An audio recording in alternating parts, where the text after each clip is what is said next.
Intégral Placement, la polémique. C'est parti avec Nicolas Dose. Bonjour Nicolas. Bonjour. Toujours plus. Les Français épargnent toujours plus. Cette année, le montant des bas de laine atteint un niveau inédit depuis 2008 selon une étude publiée par BPCE. Voilà, alors on a le montant, 43 milliards d'euros. Il est partiel, il est janvier-septembre, parce que l'année n'est pas terminée. C'est un niveau qu'on n'a jamais vu effectivement depuis l'après-crise. Il faut voir que ce montant exclut tout ce qui est obligation, tout ce qui est action et tout ce qui est part détenu dans des fonds, des SCI, des OPCVM. Si on inclut tous ces éléments-là qui n'y sont pas, et là c'est un chiffre Banque de France, on va passer les 100 milliards d'épargne nouvelle cette année. Après, ce qui est intéressant, c'est de voir les cibles. Et là, il y a deux tendances. Minimum de risque. Pas de risque. Je prends du livret A. Et à 0,75%, j'ai fini par comprendre qu'il rapporte encore de l'argent car l'inflation est très très très faible. Et d'ailleurs, on va avoir une année livret A dans le vert. Ça veut dire qu'on aurait eu plus de collecte que de décollecte. Et c'est la première fois que ça se produit depuis 2013, depuis 3 ans.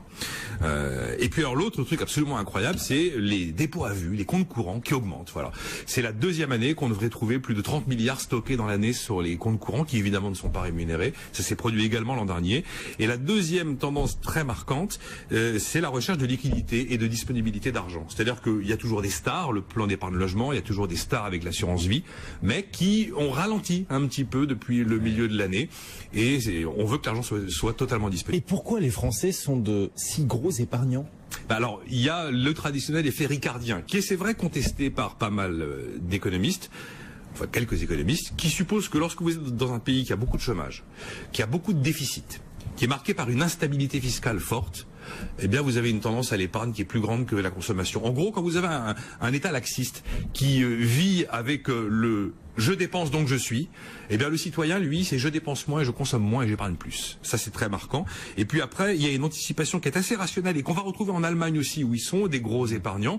Ben, c'est le vieillissement de la population, le fait que on va devoir dépenser de plus en plus d'argent, qu'on a un petit doute quand même sur la capacité des systèmes sociaux à tenir la route sur le long terme, qui sont quand même fragilisés et qui risquent malheureusement d'assurer de moins en moins. Vous prenez le taux de remplacement de l'épargne, de décennie en décennie, il recule, donc on met de l'argent de côté pour l'après. Et pourquoi est-ce qu'on a à ce point peur du risque en France ? Ça, c'est très intéressant, parce que là, il y a des éléments purement franco-français. Il y a vraiment un élément essentiel, c'est le poids de la fiscalité sur le capital. On a fait n'importe quoi avec la fiscalité sur le capital, on est arrivé à des niveaux insensés, on est complètement déconnecté des autres pays avec un marginal qui peut dépasser 60%. Il n'y a pas mieux pour dissuader l'investissement risqué, ou carrément l'investissement en direct dans les entreprises avec des fonds propres. Ça, c'est très clair.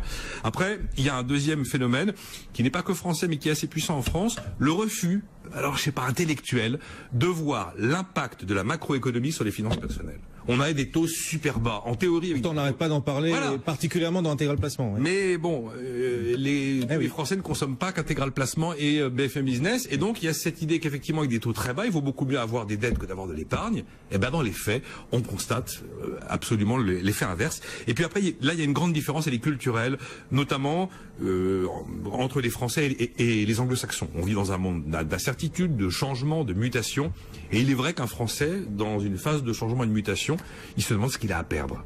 Alors qu'un Américain ou un Anglais, dans une phase de changement et de mutation, il se demande ce qu'il a à gagner. Mais ça, c'est fondamental pour l'attitude globale de l'ensemble d'un pays.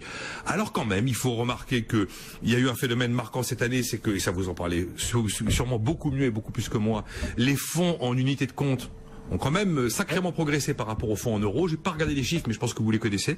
Et puis aussi, il y a eu un phénomène d'emprunt massif. Les Français se sont massivement endettés cette année, mais principalement pour aller racheter des crédits anciens, beaucoup plus que pour faire tourner l'économie. C'est vrai que tous les conseillers en gestion de patrimoine qui succèdent sur ce plateau nous disent attention, faut rééquilibrer les contrats d'assurance vie, moins de fonds euros, plus de contrats d'unité de compte.